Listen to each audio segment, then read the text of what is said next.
اس کے اوپر پتھر برسائے، تم نے ریاست کے لیے قربانی دینے والے سپوتوں کے یادگاروں کو اکھیڑا،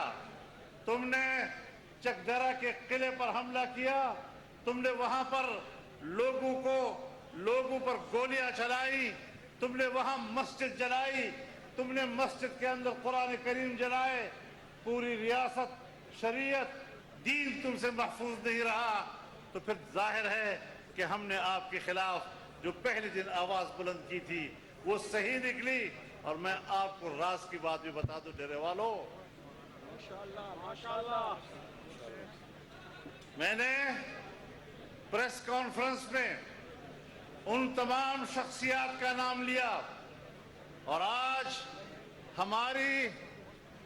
میڈیا کے اینکرز وہ اپنے ولاگز میں اس سے بھی کہیں بڑھ کر امریکہ اور برطانیہ اور مغرب کے ان شخصیات کا نام بتا رہے ہیں کہ جو اسرائیل کے حامی ہیں، ان کے نام بتا رہے ہیں کہ جو امریکی کانگریس میں فرینڈز آف اسرائیل کمیٹی کی نمائندگی کر رہے ہیں، ان لوگوں کے نام بتا رہے ہیں جو برطانیہ میں کنزرویٹو فرینڈز آف اسرائیل کے لیڈر ہیں، جن کے انتخابی مہم میں ان کی تائید کے لیے عمران خان خود کیا تھا اور ان کو ایک مسلمان کے مقابلے میں سپورٹ کر رہا تھا۔ آج میڈیا کے لوگ مجھ سے بھی کہیں آگے جا کر ان لوگوں کے نام دے رہا ہے کہ جو آج بھی اسرائیل کے حامی ہیں، ادھر عمران خان کے حامی ہیں، ادھر ان کی رپورٹ یہ ہے کہ وہ پاکستان دشمن ہیں، پاکستان کی تقسیم کے نقشوں کی حمایت کرتے ہیں، اور دوسری طرف وہی لوگ ہیں کہ جو عمران خان کی حمایت کر رہے ہیں۔ اسرائیل کے ایجنٹ تمہاری حمایت کریں، اسرائیل کے دوست تمہاری حمایت کریں، قادیانی لابی تمہاری حمایت کریں، چین کے دشمن تمہاری حمایت کریں، سی پیک کے دشمن تمہاری حمایت کریں، برطانیہ میں پارلیمنٹ کے وہی لوگ تمہاری حمایت کریں، امریکی کانگریس کے وہی لوگ تمہاری حمایت کریں۔ پاکستان دشمنی میں جس خاتون کو پاکستان کے ایئرپورٹ سے ڈیپورٹ کر دیا گیا تھا، واپس بھیج دیا گیا تھا، وہ پاکستان دشمن خاتون وہ آج عمران خان کی حمایت کر رہی ہے۔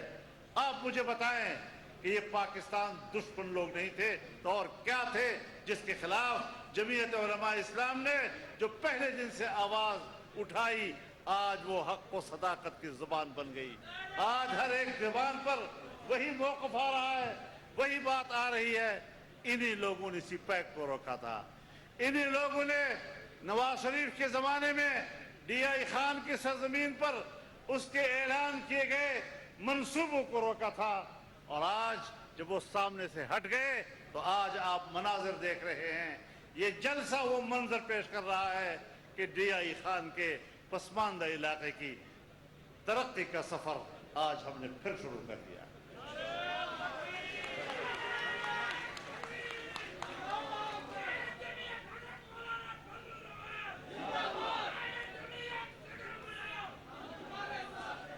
بائی پاس کو دورویا اثر نو بنایا جا رہا، ان 3.5 سالوں میں اکھڑے ہوئے اس سڑک کی طرف نہیں دیکھا گیا کہ اس کا ایک پتھر تو ہم دوبارہ فٹ کر لیں اس میں دوبارہ۔ آج رمک تک نیا روڈ بنایا جائے گا، اور انشاءاللہ اگلے دور میں ہم اس کو دورایا روڈ بنائیں گے۔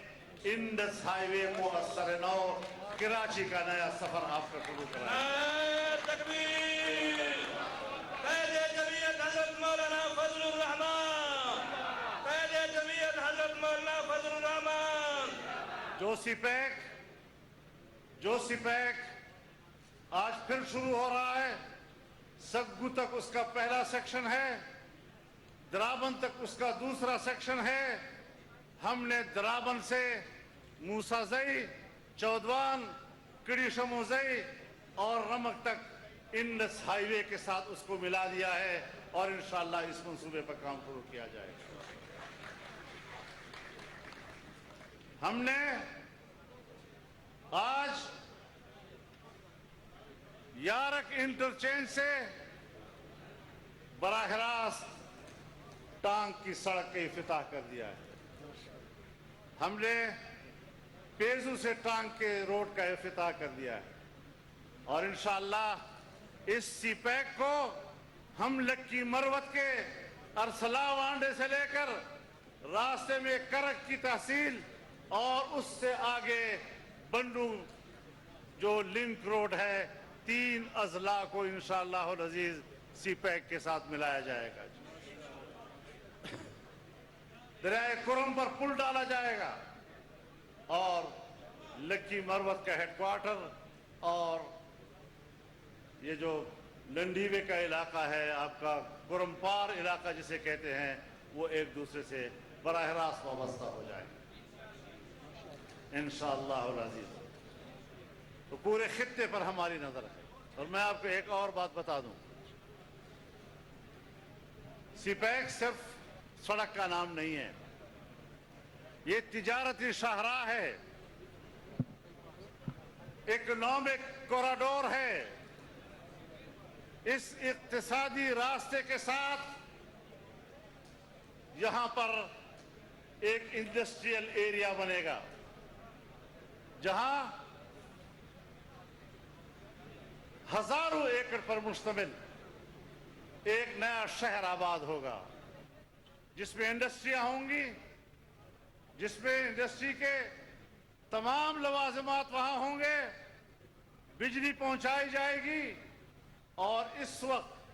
آپ کے صوبے کی جو بجلی ہے اور جس کا ٹرانسمیشن لائن ہے وہ صرف 1700 میگا واٹ بجلی اٹھانے کے قابل ہے. 1700 میگا واٹ سے اونچی بجلی یہ نہیں اٹھا سکتے. ہم سی پیک کے ذریعے سے اور چین کے تعاون سے 1700 میگا واٹ کو انشاءاللہ 17,000 میگا واٹ تک پہنچا کر ایک نئے ٹرانسمیشن لائن کے ذریعے سے اس پورے علاقے کو اور اس کے جو انڈسٹریل ایریا بنیں گے ان کے کارخانوں کو بجلی مہیا کریں گے.